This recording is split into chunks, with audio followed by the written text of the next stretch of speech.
নমস্কার বন্ধুরা, এক নতুন ভিডিওতে আপনাদেরকে স্বাগত জানাই। তো আজকে নতুন ভিডিওটা অনেকটা স্পেশাল হতে চলেছে, কারণ আমি আজ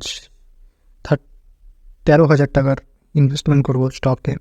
তো আমি প্রথমেই আগে থেকে 13,000 টাকা ডিপোজিট করে দিয়েছি আমার ডিম্যাট অ্যাকাউন্টে। তো এটা আশা করি কোনো সমস্যা হবে না। তারপরে আমি ঠিক করেছি প্রায় ওই 25টা মতো স্টক মানে লিস্টেড আছে, অর্থাৎ ফেভারিটে করা আছে, অর্থাৎ কিনতে পারি।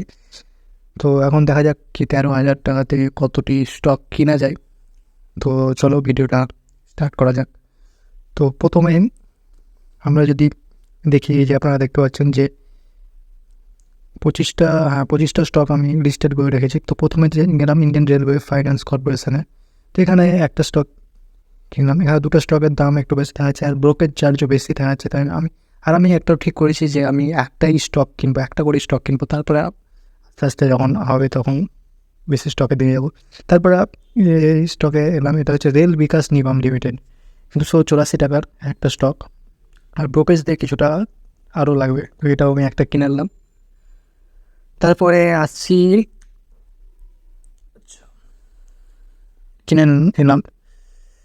তারপরে ওটা কী আছে, হ্যাঁ, তো আমি যা দেখলাম রেলের স্টকগুলো আগে কিনে নেওয়া ভালো, কারণ যদি 2024-এ যদি আবার যদি সেই সেম সরকার আবার আসে, তাহলে যেটা অ্যাজ এ প্রমিস দিয়েছে কারেন্ট গভর্নমেন্ট, যে রেল সেক্টরে অনেকটা ইমপ্রুভ আনবে, তাই জন্য স্টকগুলো কিনে রাখা দরকার। আর তাই জন্য স্টকগুলো কিনছি এক এক করে। রেলের পরে এটা হচ্ছে এনএইচপিসি, অর্থাৎ হাইওয়ের একটি স্টক, যেটা নীতিন গাডকারির যেটা বলেছিল যে 2024 আস্তে আস্তে অনেক অনেক এক্সপ্রেসওয়ে তৈরি হচ্ছে, তাই জন্য এই স্টক কিনে রাখলাম আর কি। আর এটা তো সবাই জানা আছে যে আইডিএফসি ব্যাংক। এটা কেনার কারণ অন্যরকম, অর্থাৎ আমি নিয়ে একটি আইডিএফসি ইউজার, তাই আমি কিনে নিলাম এবং আমাকে খুব ভালো লাগে, আমার এক্সপিরিয়েন্স ভালো। আর এটা যেটা দেখছেন ওলেকট্রা গ্রিন টেক লিমিটেড, এটা 1765 টাকার। এটা এখন বর্তমানে এখন মাইনাস চলছে, অর্থাৎ এখন বাজছে 9:52। আর এখন মার্কেটটা অনেকটা ভোলাটাইল থাকছে, কারণ 9:30টায় মার্কেট খুলে, তাই জন্য 9:52 মার্কেটটা ভোলাটাইল থাকছে। তো যখন মার্কেটটা স্টেবল আসবে তখন এটা কেনার ব্যবস্থা করবো। আর ওটার ব্যাপারে, ওই স্টকটার ব্যাপারে আমি পরে বলছি। এখন আছে বানকো প্রোডাকশন হচ্ছে একটা ইলেকট্রিক ভেহিকেলের একটি স্টক। তো যেটি হচ্ছে আমি 626 টাকায় পাবো, এবং 2টো স্টক কিনলে 24 টাকা, আর একটা স্টক কিনলে 800 টাকা। তো আমি আপাতত 18টা একটাই স্টক কিনবো, ও কিনে নিলাম। তারপরে আসি, এখন আমার কাছে 11,000 টাকা পড়ে আছে। তারপরে আসি কী কিনি, আচ্ছা এটা এটা ভাবছি কিনবো, অর্থাৎ 4,000 টাকা, প্রায় 3800 টাকার একটি স্টক, যেটা হচ্ছে ইন্ডিগো, অর্থাৎ ফ্লাইটের একটি স্টক। মনে হলো যে কিনবো, তাই জন্য কিনছি। এই ভিডিওতে আমি একটা জিনিস বলতে ভুলে গেছি, সেটা হলো যে এই ভিডিওটা আমি কোনো মানে আমি নিজের এক্সপিরিয়েন্স শেয়ার করছি। আমি আপনাদেরকে অ্যাডভাইস দেবো না যে আপনারা কিনেন বা এরকম কিছু না। আমি নিজে এক্সপিরিয়েন্স করেছি বা আমার নিজের মনে হয়, তাই জন্য আমি নিজে কিনছি এবং আপনাদের সাথে শেয়ার করছি। এটা আপনারা কখনোই ভাববেন না যে আমি আপনাদেরকে ফোর্স করছি বা কোনো কিছু ইনভলভ করছি। তো আপনাদের যদি ইচ্ছা হয়, অর্থাৎ যদি ভালো লাগে আর কোম্পানিগুলোকে ভালো লাগে, তাহলে অবশ্যই কিনতে পারেন, আবার নাও কিনতে পারেন, সেটা আপনাদের ব্যক্তিগত ব্যাপার। তো চলো ভিডিওটা আবার শুরু করা যাক। তো তারপরে আসি, অনেকটি কোম্পানি লিস্টেড আছে।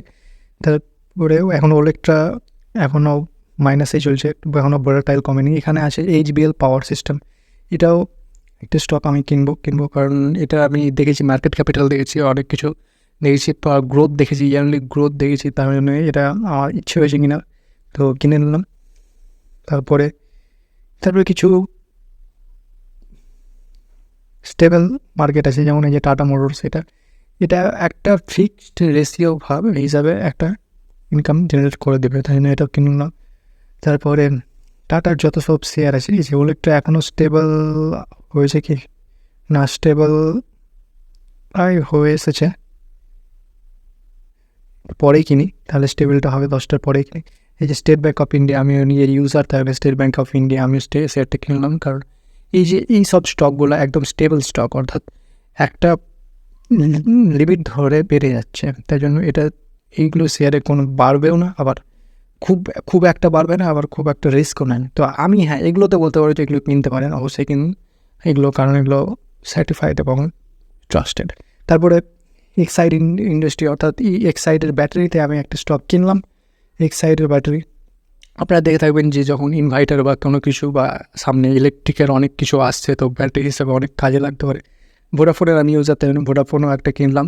আমি ভেবেছিলাম যে কোলগেটের একটা স্টক কিনবো, কিন্তু কোলগেটের যখন স্টক আমি দেখি প্রায় 2000 টাকার স্টক, তাই জন্য একটু সামলে নিয়েছি, কিন্তু কিনবো সামনের সময় কিনবো। এখন ইন্ডিয়ান অয়েলের একটা কিনে নিলাম, ইন্ডিয়ান অয়েল কর্পোরেশনের একটা স্টক কিনলাম। এখন বলবেন কি ইন্ডিয়ান অয়েল স্টক কেন কিনছি?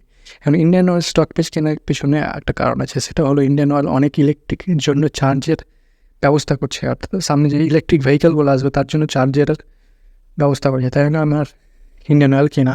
তারপরে দেখা যাক আর কী কিনি। আচ্ছা, ওলেক্ট্রাটা প্রায় ভোলাটাইল হয়ে এসছে, হ্যাঁ মেনটেনে এসছে, এখন কেনা যাক নাকি না, এখনও ভোলাটাইল আছে মনে হচ্ছে, পরে কিনছি। তারপরে আসি,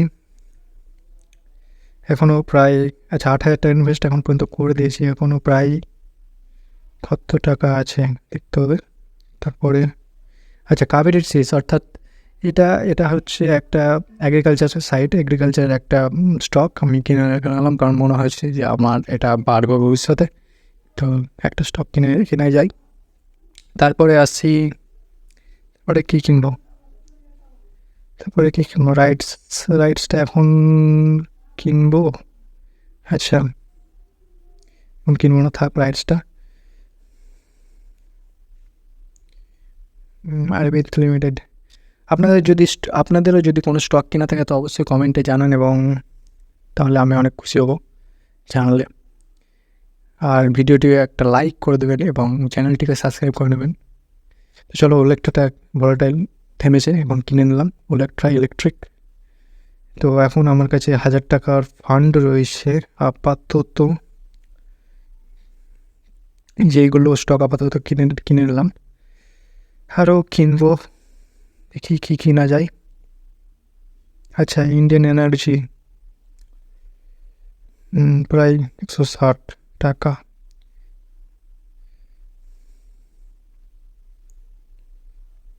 দেখছেন জিএমডিসি, এটা হচ্ছে গুজরাট মিনারেল ডেভেলপমেন্ট কর্পোরেশন, এটাও আমার কেনার ইচ্ছে আছে, কিন্তু এখন কিনবো না বর্তমানে, এরপরের ভিডিওতে আশা করে দেখতে পাই যাবেন। এটাও আমার কেনার ইচ্ছা আছে, এখন কিনবো না, কিন্তু অবশ্যই কিনবো স্টকটাকে। এটা হচ্ছে মার্কসন ফার্মা লিমিটেড, এটা প্রায় ইন্টারন্যাশনাল একটা ফার্মা কোম্পানি, তো এটা একটা কিনে নিলাম। ইন্টারন্যাশনাল বহুত দেশে, বহুত কান্ট্রিতে এটা নিজের সাপ্লাই চেন আছে। এরপরে ভিডিওতে আর একটা আমি চেষ্টা করবো, এটা তো 13,000 হলো, 10,000-এর একটা স্টক, 10,000-এর ফান্ড নিয়ে আসবো এরপরে ভিডিওতে। তো চ্যানেলটি অবশ্যই সাবস্ক্রাইব করে নেবেন এবং পাশের বেল আইকনটা অবশ্যই ঘন্টাটা বাজিয়ে দেবেন, কারণ কতটা স্টক বাড়ছে সেগুলোর ভিডিও আমি আপলোড করব।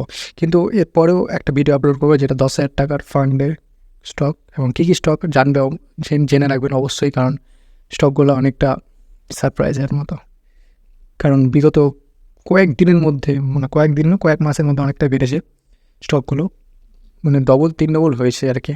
কারণ তারপরে আর একটা আছে যেটা আমি ওটার ব্যাপারে অনেকটা কিউরিয়াস, যে একটা গ্যাস লিমিটেড একটা আছে, অবশ্য এগুলো শিখে থাকবো, এর পরে ভিডিওর জন্য কন্টেন্ট পাবো না তখন। তো আপাতত এই পর্যন্ত এখনও কত টাকা আছে দেখি, আর কিছু খুঁজে পাই কিনা। আপাতত এগুলো কিনছি না, এখন মাইনাসে চলছে, একটু ঠিকঠাক হবে তখন কিনবো। এমএসটিসি লিমিটেড গ্রোথ রেট দেখতে পাচ্ছি 3%, কিন্তু তাও কিনছি, কারণ আছে কেনার। জোম্যাটো খাবারের, এটা একটা কিনলাম। জোম্যাটো ভবিষ্যৎ আছে জোম্যাটোর। তারপরে আমি তোমাদেরকে একটা হিন্ট দিয়ে দিচ্ছি, আমি ইন্ডিয়ান রেলওয়ের একটাও স্টক ছাড়বো না। আমি এখন পর্যন্ত আইআরসিটিসির স্টকটা এখন পর্যন্ত কিনিনি, যা 1,000 টাকার মধ্যে আছে, কিন্তু এখন পর্যন্ত কিনিনি, কিন্তু কিনবই। এর পরের ভিডিওতে আপনারা কিনতে দেখতেই পাবেন এই স্টকটাকে, এখন কিনছি না। আচ্ছা, এটা রাইটসটা কিনে নিলাম, কারণ ভোলাটাইলটা ঠিকঠাক হয়েছে। ওই পুরো এখন কিনবো না, থাক আইটি সেক্টরে এখন আমার ইচ্ছে নেই, আমার ইন্টারেস্ট নেই, তো কিনবো না। টেক মহিন্দ্রা আইটি সেক্টর কিনবো না। আচ্ছা, টাটা এক্সেল এলএফসি মাইনাসে চলছে, গ্রোথ রেট ভালো আছে 12%। টাটা কনসালটেন্ট টিসিএসটা কিন্তু খুব, আচ্ছা 6%, ব্যাংকে রাখলেও তো 6% দেয়। টাটা পাওয়ারের ভবিষ্যৎ আছে ইলেকট্রিকের, চলো কেনা যাক। সুজলনও কিনবো এর পরের ভিডিওতে। ইয়েস ব্যাংক কিনবো না, ইয়েস ব্যাংক চলে না অতটা। আচ্ছা, জয়প্রকাশ পাওয়ার কিনবো না, এক সময় ছিল স্টকটা, যেটা 52 টাকা হয়েছিল এক সময়, কিন্তু আমি তারপরে বিক্রি করে দিয়েছিলাম, এখন মাইনাসে চলছে। যাই হোক, তো এখন আমার কাছে 426 টাকা আপাতত আছে। তো আজকের ভিডিওটা এই পর্যন্তই বন্ধুরা। ভালো লাগলে একটা লাইক এবং কমেন্ট করে জানাও যে তোমাদের কী কী স্টক আছে, এবং তোমাদের কী কী স্টক আমাকে ভাই হিসাবে জানাতে ভুলবে না, যে কী কী স্টক কিনা দরকার, কিংবা আমি সেই স্টকটার ব্যাপারে অ্যানালাইসিস করবো, সেই স্টকটার ব্যাপারে দেখবো, এবং আমাকে যদি ভালো লাগে তাহলে আমি নিজে অবশ্যই কিনবো। এবং এই ভিডিওটা বন্ধুদের সঙ্গে শেয়ার করে দেবেন, বা নিজের কন্ট্যাক্টের সঙ্গে শেয়ার করে দেবেন যারা স্টক নিয়ে একটু হলেও কনফিউজড। আর এরপরের ভিডিওতে আপনারা সব কনফিউজড আমি দূর করে দেবো। আর এই ভিডিওতে আপনারা যেগুলো কনফিউশন আছে সেগুলো কমেন্ট করে দেবেন, এরপরের ভিডিওতে আমি কনফিউশনগুলো দূর করে দেবো। আর কিছু ব্যাপার আছে, কিছু কথা বলার আছে, সেটি এরপরের ভিডিওতে বলবো, কারণ এই নরেন্দ্র মোদী সরকার আসলে কোন কোন স্টকের দাম বাড়তে পারে। তো এখন ভিডিওটা এখানেই সমাপ্ত হচ্ছে। ধন্যবাদ, টাটা।